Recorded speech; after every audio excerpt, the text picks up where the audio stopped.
Americans have discovered Portugal.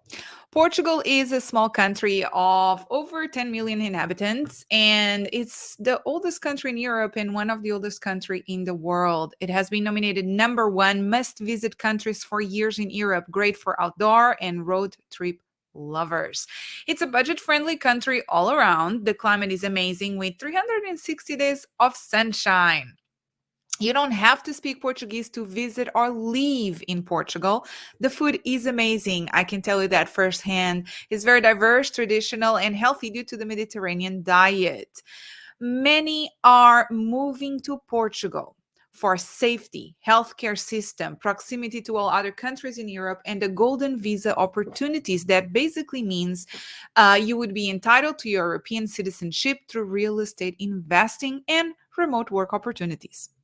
With the increasing demand, and given that I am a realtor and I am Portuguese, I am approached about moving to Portugal on a daily basis. And this is why I decided to create a group, Move Us to Portugal, on Facebook, where we help anyone that has questions, needs a connection, or needs a realtor in Portugal, because that's what we do.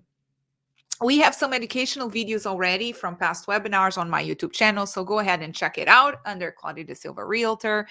And today I am here to welcoming you, my first guest of the year at Ask the Experts. This is a show I run since 2017, sometimes under a different name, but the goal is always the same: to educate and share relevant information, either about real estate in Houston, Texas, or in Portugal, or even Costa Rica. So Joe Santos is one of our partners in the process of helping clients locate properties or land to build through one of our agents from north to south in even the islands in Portugal, depending on their goals, really. Once we identify that property, we have partners that can help us with so many things. It's either Joe with renovation, construction, maybe you need internet services, is permits that you need for that construction, you need management for your properties. We are here to assist you. So we had some clients buying property in Portugal. But like in every country, construction is different. And some homes, they had the ideal location, but they needed something specially, and Joe is going to address that in a moment, if we're talking about American buyers, something different, something more. And that's where Joe's company comes in. Joe's expertise is in many areas, but it also includes architecture and construction for Americans in Portugal. So if you're thinking to move or invest in Portugal, we are here to help you. And now I'll bring my very good friend Joe here onto the screen. Hi, Joe. How are you today?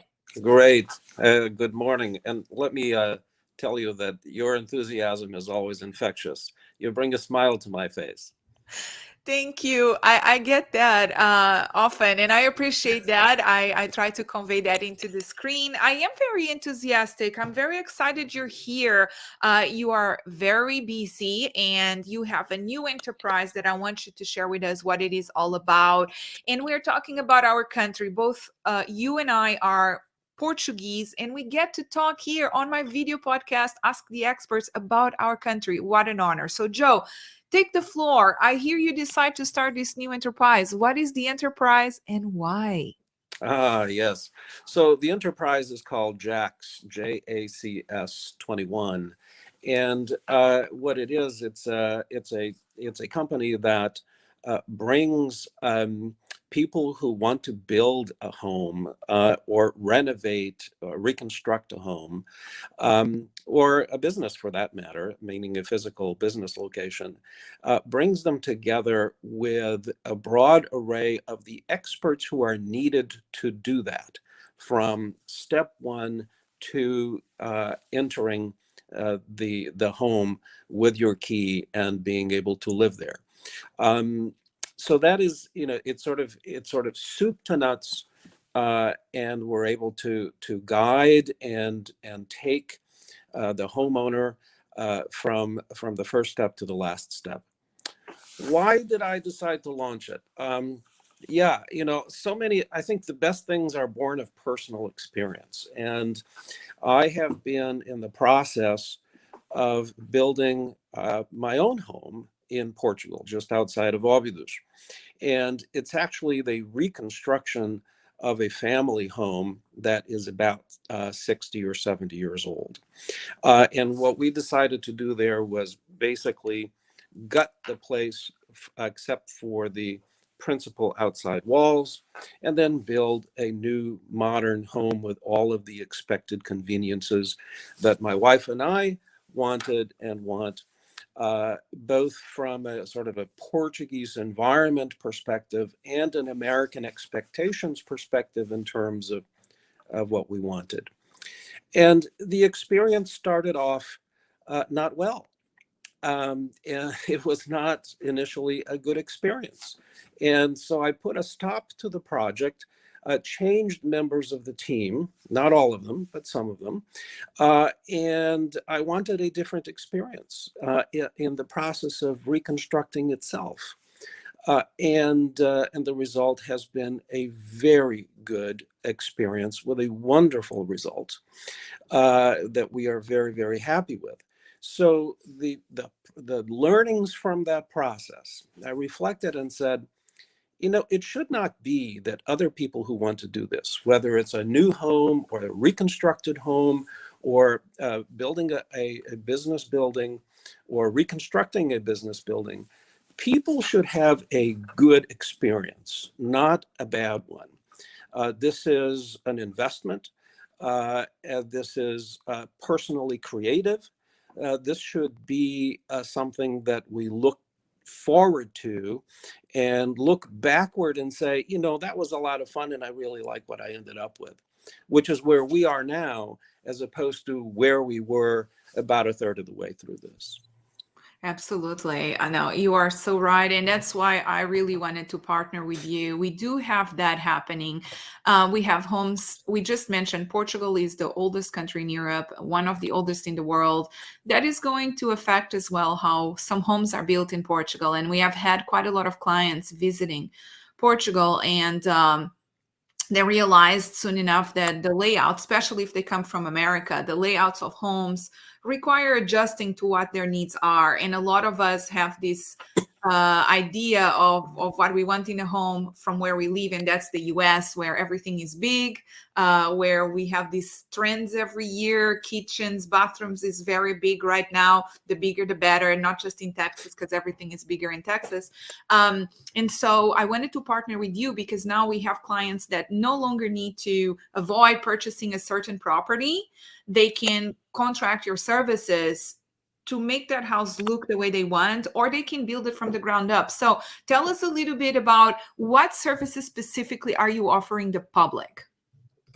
So the services are, you know, let's say that someone from North Carolina or California or New York says, you know, I either have a place in Portugal that I want to reconstruct or renovate, or I have a place, or I'm going to find a place in Portugal that I want to build a new home. So the first question is, what is the purpose of that home? Is it for full-time living? Is it for a vacation? Is it for vacation and part-time rental? Right. So we need to think about sort of those preliminaries. What is the purpose of the home, and what are the likes and dislikes of the client? And what are the specific desires of the client? And once we determine that, then we can start to think about how do we go about designing this home? What kind of features do we want to put into it? Does the client prefer a traditional type approach or a modernist type approach? Or what I personally like is a fusion of both. Because then, you know, you get sort of this cutting edge design, but you get that warmth and sense of belonging and rootfulness that the traditional design comes with. But the question is, you know, what are the personal preferences of the client? And then we engage an architect that may be particularly responsive to the desires of the client, and we go about designing, and it goes on paper, and then there's a comment period, and then there's a revising period and further comment, and then we finalize. And then we take the basic design and we file it with the building department of whatever municipality we're in, so that we get the permit to build. In that process, before we actually file the initial design, we also get a structural engineer involved, because we want to make sure that design has the right strength, has the right materials, has the right joints, so that we end up with a high quality product at the end. Once we get our permit, and partly in parallel with filing for the permit, we'll also be looking at construction providers. And that's a very important decision of who to use for a construction provider, because you want to make sure that they have a good reputation, they're going to give you good quality, they have the staffing, they have the means. And then there's the contract negotiation with the contract provider. And that's a very important element, because you want to have the right language and the right clauses and the right motivations for your contractor to give you that product that you want, and not to overstep their boundaries either on quality or cost or time. Depending on, again, what the desires of the client is. And then during the construction process, what we do is we provide communication services, interaction services, because if the person is resident in the United States and the project is going on in Portugal, the person needs periodic on-site eyes and reporting of what's happening, when it's happening, how it's happening, and then also the opportunity to make decisions. Hey, I don't want that stone on that floor. I want a different stone. I don't want the lighting to be facing that way. I want the lighting to be facing the other way. So those kinds of decisions can be made during the construction process. So those are the types of services that we offer.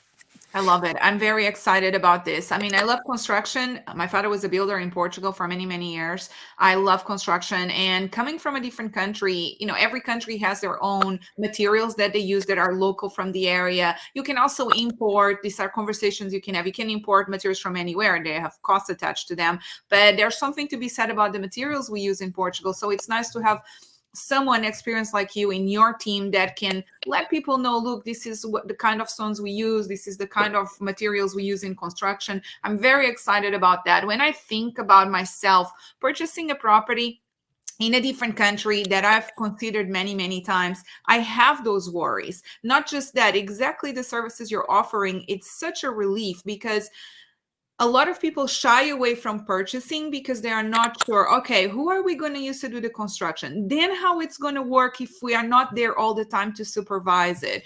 And how do we know who are the best people to do certain work? So basically now we have your team that can help when we find the property, or if they already have a property, from day one all the way until the project is finalized, to guide them all through all the whole process. That's just amazing. I'm very excited we partner and that you can offer this service to all of our audience. So if you are listening to us and you have been considering purchasing in Portugal, or you visit Portugal and you thought that the properties were not quite well, you have Joe now as a team. We can also build from the ground up, right? So we can find land. How does it work in that way?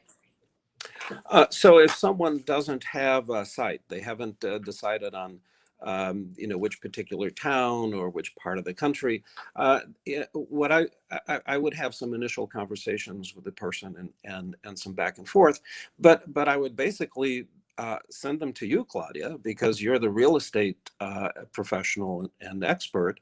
I would send them to you for your team to help them locate and negotiate the purchase of the appropriate site. Now, of course, some people already have a place, and that's fine. And some people have a place and they say, but it's 100 years old, and it doesn't fit my needs anymore. And we can certainly come in, whether it's a greenfield site building from the ground up, or doing what I did, which is take everything out except the major walls, the outside four walls, and build from the inside out and expand further, because we generally like a little bit more space than people did 50 or 100 years ago. Absolutely, we definitely have more things in a household, just the size of TVs than back in the day. So here is a question that I'm always curious to ask. I kind of know a little bit of this. A few years ago, my husband and I, we moved as expats to the Netherlands, and I had that experience with him. But I want you to actually share with the public what your experience is. But when we got to Holland and we were looking for homes, the idea of that my husband, as an American, had of the home he was going to get and the houses he found that were 300 years old were very different. So the expectations for building and renovating for Americans, is it very different from other nationalities? In what way? Yes, it is. And I would put it into two categories. One is climatic. And that is for Mediterranean countries in particular, it's extraordinarily important, because unless you're going to be living in the house full time, you need a climate system so that fresh air comes in and indoor air goes out. Because otherwise you're going to come back to the house after a few weeks or a few months, and you're going to find this terrible stale odor. And there are wonderful new mechanical and electrical products that do this. And it was one of the most important features that we had installed into our new home there. People who live there full time, it's not important to them because they live there full time. The windows get opened, the door gets opened and so they take care of it that way. The other aspect is space and function. So in the United States, we're used to having more bathrooms in a house than most countries. In most countries, one bathroom will take care of the entire house. We are used to a different ratio. And I would say for someone who is not going to use the house full time and will consider a part-time rental, then one of the considerations should be building one bathroom per bedroom. A laundry room is sort of an expectation of Americans. Typically, better lighting is an expectation of Americans.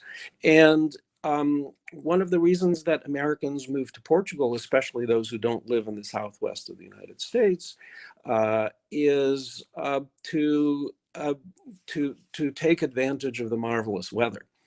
And so, some of the outdoor features, a covered patio, an outdoor grill, which we like to barbecue so much. That's so much part of the American culture. Portugal can get pretty warm warm and dry during the summer months. So a bubbling water fountain to splash just a little bit of freshness onto our hands and our face, and to hear that little bubbling running water that is just is soothing to the soul. So some of these types of considerations are important during the design phase. I would also say, especially, so we initially had, and we did have a male architect, and he was at first he was primarily interested in the structure and the basics. Did a wonderful job, by the way. I'd use him again and again. But my daughter came in and she said, how about a closet here? And how about a closet there? And how about some room for, some personal items that shouldn't be showing? And so those types of considerations ought to be placed into the design up front, so that the client ends up with the right features for them, and also so that we minimize changes during the process, during the construction process.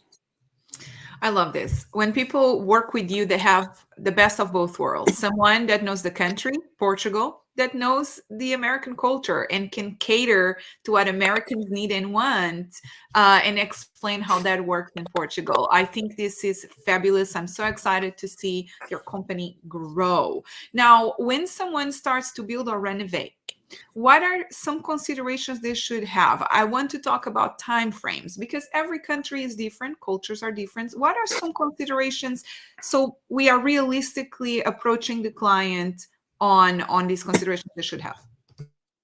Yeah, so there's the design phase, there's the permitting phase, and there's the construction phase. And each one has different considerations. During the design phase, it partly depends on who we select for the architect design. And it what is going to be their commitment to this project? We want someone who is committed, who's going to take long enough, but not too long. And I say long enough because the client needs time to think about what they want other than what they've already thought about. There are always going to be some modifications along the way in their thinking and their desires. During the permitting phase, that really depends upon the municipality, the local government. Some municipalities are going to turn it around real fast, and some are not. And in their part of the consideration that we want in choosing an architect and an engineer is, do they have attention at the municipality where they are going to be filing for the permitting? Because it's the architect that actually, and the engineer that actually ends up signing their name to the application. And one thing, sometimes people think, well, is Joe referring to some greasing of his skids? Are we talking about, offering somebody some dinners here who work for the government? And absolutely not. This is an ethical process as far as I'm concerned, and I will everything we do is going to be legal and ethical. And then during the construction phase, again, who do we select? Do they have the resources? Do they have the means to do the job and do it properly and do it on time? But we also face, and I'm always going to say to any client, whatever the contract time period is, we have to think about adding realistically some additional time to it. Why?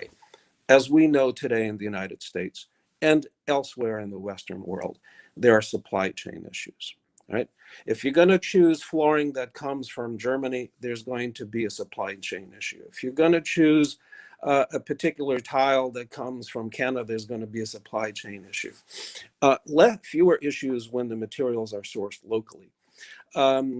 If there's another round of COVID, there may be labor issues. And those are things that we just can't control, but there are things that we can look forward to. The other aspect is for the decisions that the client needs to make. It's important that the client make the decisions timely, because if they don't, then the project will be delayed because of that delay. Absolutely. It's pretty much a partnership when you start working with somebody. It's the same on Yes. the buying process here, and even on the building process. Right now here in Texas, we have a 9-month period for a house to be built from the ground up. We do face some challenges with labor and supply chain. One way to get ahead of it is definitely order in advance. So if decisions can be made right at the beginning, then we kind of can get ahead of it. Yeah. But if we just take a step as we go, then that could slow things down. So you're right. Clients also need to do their part and make sure they make the decisions Yeah. timely. Another thing I wanted to ask you that is still on the on these expectations is once you, I see this as a on your part a little bit also of a project manager. So you are going to manage this project for a client in the beginning. If someone finds a property, like right now, I have a client, actually, I might be connecting you with you. They do have a house there and they just want to know what the costs would be. Are you able to do what we call here in the US, like a cost estimate of the overall in advance in some of the things? Is that possible? Cost estimates are always done for a project. And they will be done initially during the design phase, right? Because they're a function of space, location, materials, and what's the difficulty of the project. A house design that's been built before is going to be less expensive than a house design that's entirely custom. But by the way, the ones that are entirely custom are the most creative and the most fun to build and to live in. And that's part of the reason that I think, some people want to build a home in Portugal or in any other country, is they want something that expresses who they are, not just that expresses what somebody has done before. Although they might take features from what somebody has done here and somebody has done there, right? So yes, cost estimates are important. In fact, there has to be a cost estimate for the permit application. The municipality requires that. And the cost estimate also has to be increased by the amount of taxes to be paid. So it wouldn't be very nice of me or others in the process to say to the client, here's what you're going to pay to the contractor, because then you have to add taxes to that. What you pay to your suppliers and what you pay total for the project needs to be discussed so that the client understands what the total cost parameters are going to be. But of course, if the client then says, oh, I want to expand this during the construction, I want to expand this, or, I don't want that cheap floor that I chose before, like happened with me. I don't want that cheap floor. I want beautiful stone slabs. Cost goes up. Absolutely. That's why Cost can come down too. Like in the bedrooms in the house on the second floor that we've been constructing, we were going to have a false ceiling to make it warmer in winter. And then when we looked at the beams of the roof, we said, we don't want that false ceiling. We want those beams showing. And that decreased the cost. Absolutely. That's good to know. I think those of in our audience listening to us today, they can have that confidence that they can discuss the costs in advance and they can have an overall overview of the whole process by connecting with you, and that you are going to be able to manage this project from beginning to end until it's complete. I think that's really important, especially if we are here in the US and the property is all the way to Portugal. It's not that easy to just hop on the car and let's go see the site. No. It's a little bit more complicated than that. So this is right. Definitely something that helps tremendously. I have two questions for you that I believe blend in a little bit together. I just realized.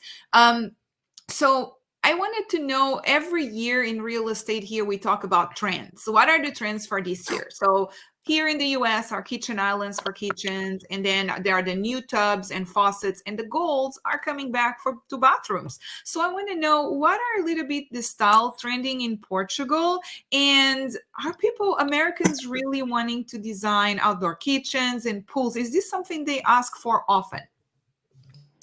I think the biggest trend in the last few years in Portugal has been an overall design of what I call modernist clean lines.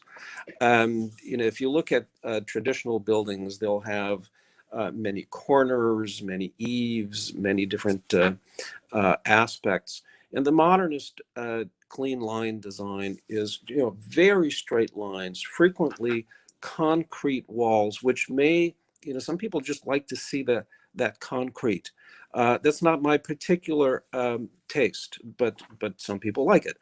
I like to see the walls either painted, typically white, because it fits in with the environment, or better yet, but of course costs a little more, covered with stone. And then the stone itself can have designs on it.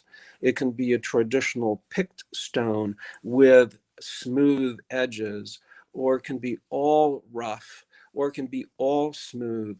It can be of different colors. It can be of different sizes. And so you can have all kinds of marvelous features from this. But that's been the biggest trend in the last few years that I see, is this clean lines design.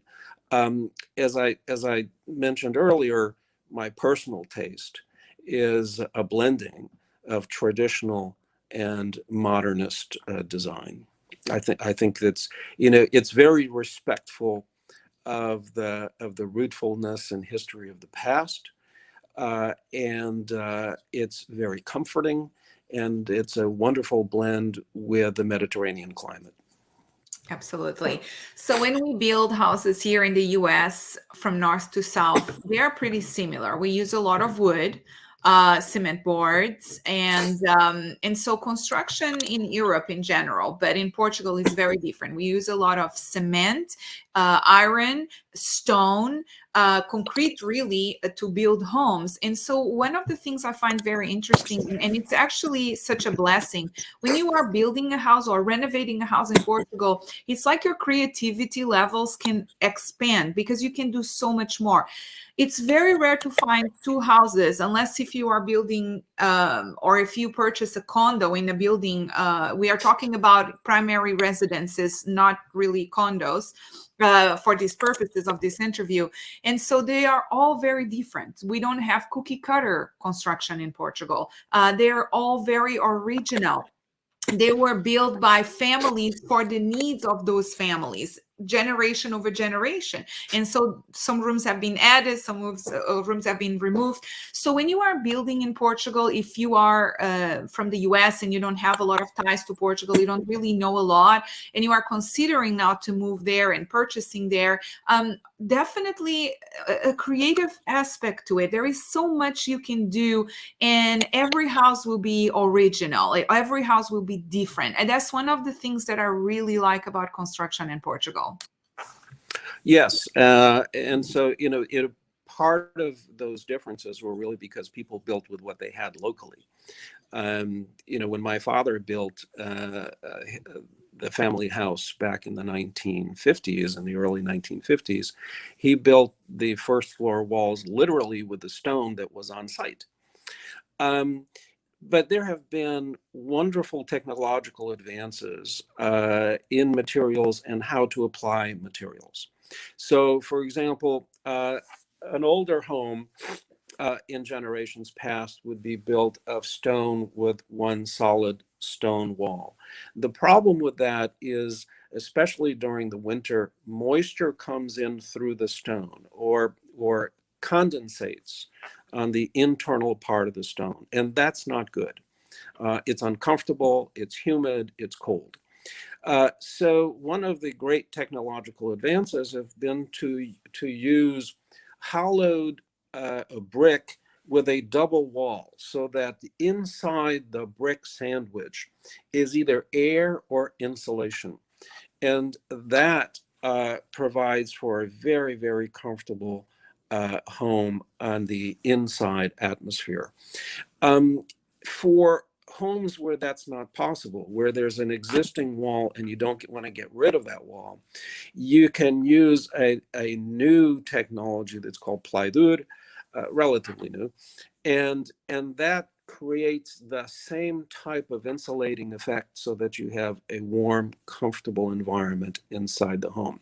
Similarly with roofs and ceilings, it used to be that you simply put your beams up and then rafters, and then you put the terracotta tile on top of that. Again, it's cold, there's condensation. So today, what most people use is a slab of insulation that goes on top, and you don't see the insulation because it's covered on the bottom and on the top. It goes on top of the beams and the rafters, and then the tile goes on top of that.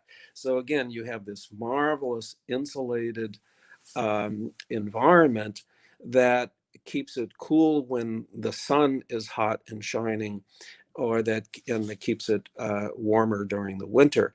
But even so, we Americans are used to more comfortable indoor environments than people who live in Portugal or other countries. We generally expect a relatively stable ambient temperature of about 70 to 72 degrees, right? And Europeans don't. Europeans live with whatever temperature God gives them. So for us, heating systems, of which there are several different kinds, heating systems are important. Whether it's radiant heat, radiant floor heat, or solar panel heat, or radiator heat, or some other kind of heat, it's important for us because we just have different expectations in terms of temperature and comfort.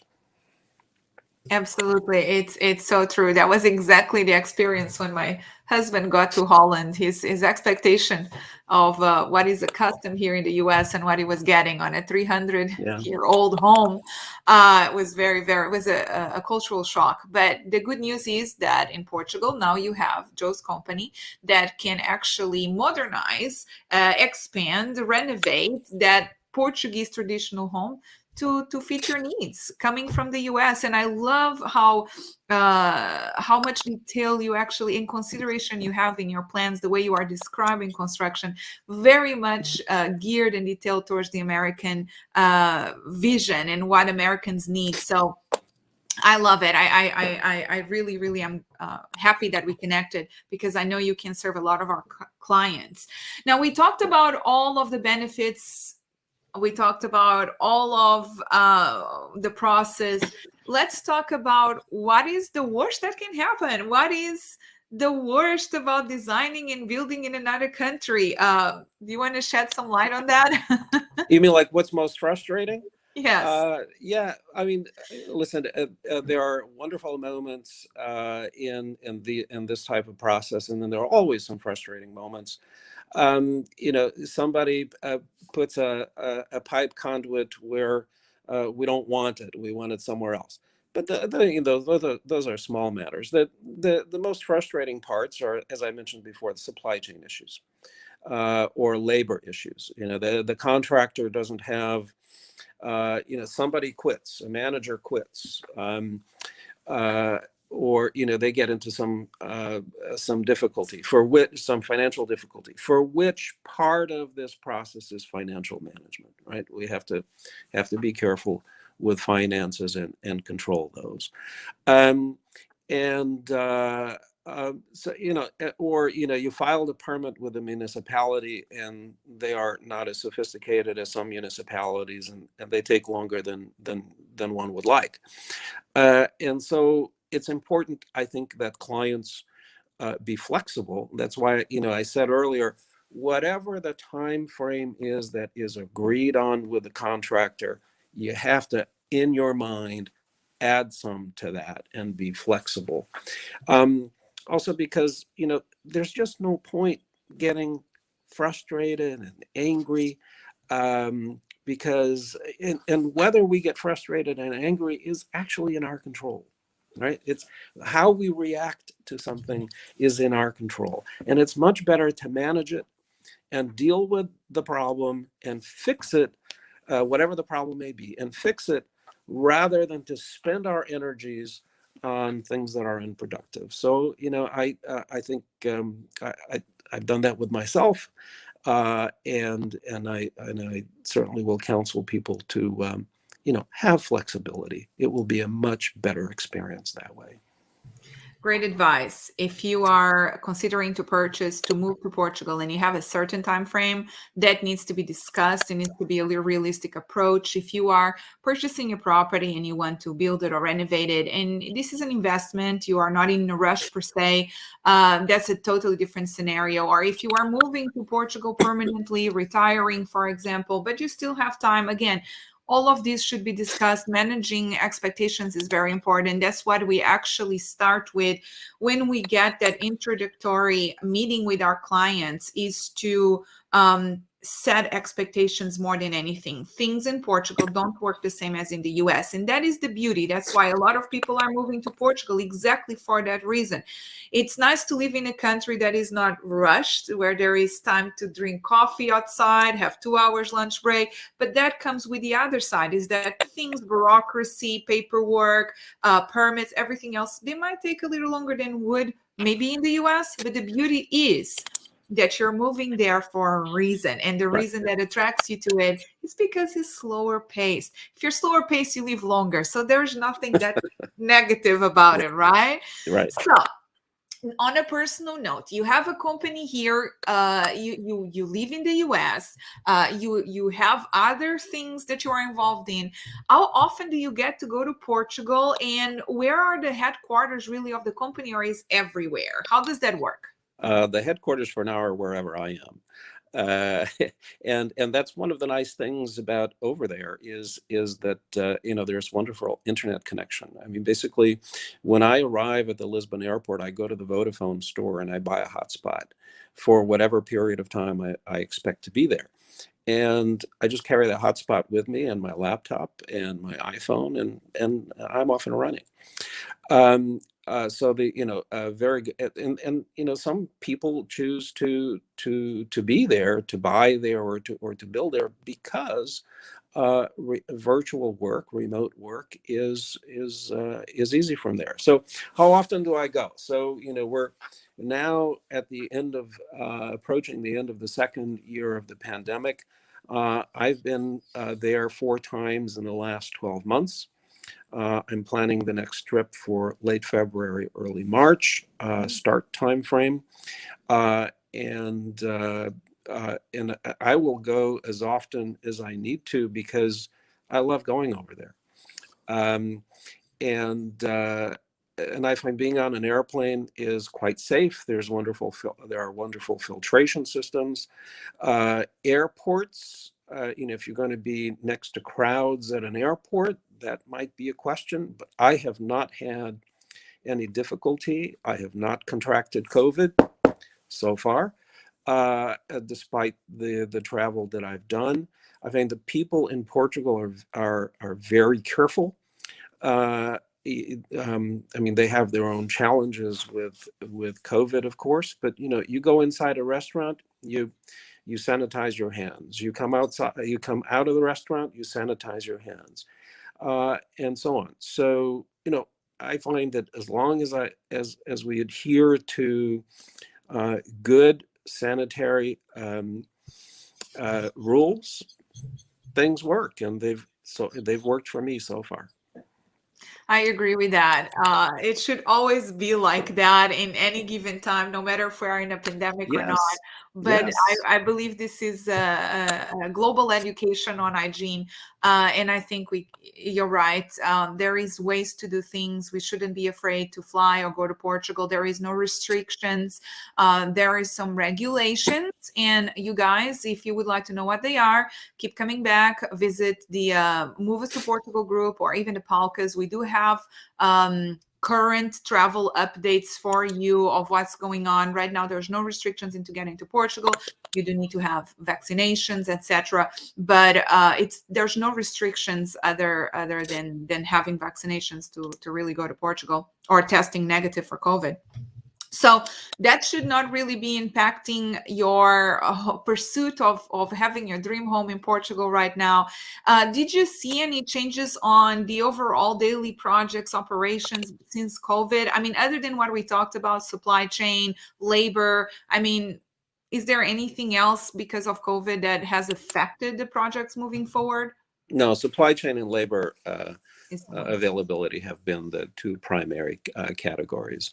And with the first one, I did find that locally sourced materials were generally not a problem. It was, materials that were sourced from distant places that were more of a problem. But those were the two categories. Fantastic. Now that we are approaching the end of our interview, I wanted to talk about something that is dear to you. So you do have this new venture, but you also have work with a charity. Tell us a little bit more about that.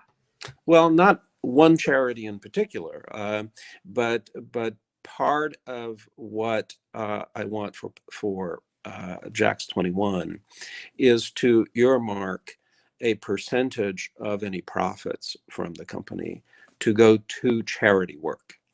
And which charities will be up for discussion, but I'm thinking 10 to 15% of profits will be given to charity. And that's, I think, because to be in business is a privilege, and to serve clients is a privilege. And I think clients should understand that part of what they pay for in the services that JAX provides will go to broader benefits of whichever charities and whichever communities we end up selecting.